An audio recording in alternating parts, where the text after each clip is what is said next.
મોડાસામાં મોદી પરિવારની સભા યોજાઈ હતી। શહેરના વલ્લભ સદન હોલ ખાતે સભાનું આયોજન કરવામાં આવ્યું હતું। સભામાં રાજ્ય સરકારના મંત્રી ભીખુજી પરમાર ઉપસ્થિત રહ્યા હતા। વોર્ડ નંબર 1 અને 5ના કાર્યકર્તાઓ સાથે સભામાં વિશેષ ચર્ચા કરવામાં આવી હતી।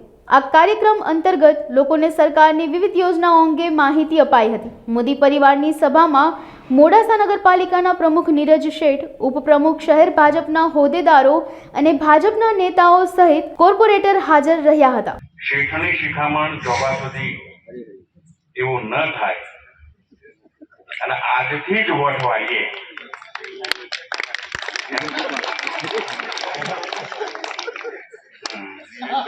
આજથી વોટ એટલા માટે વાળવી પડે કે આ વખતે આ લોકસભાની ચૂંટણી જુદા પ્રકારની, જેમ કનુભાઈ ઘણા બધા મુદ્દા કીધા।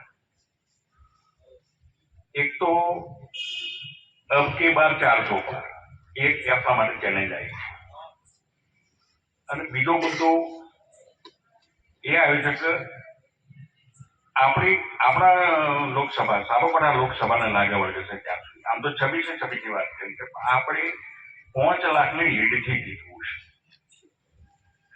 હાલની પરિસ્થિતિથી પણ આપણે બધા સૌ વાકેફ છીએ, પણ આપણે માત્ર ને માત્ર મોદી સાહેબ ઘણી વખત વાત કરી છે કે ભાઈ આપણે તો કમળ જ જોવાનું છે, આપણે ઉમેદવાર હાથી કોઈ લેવા દેવા નહીં,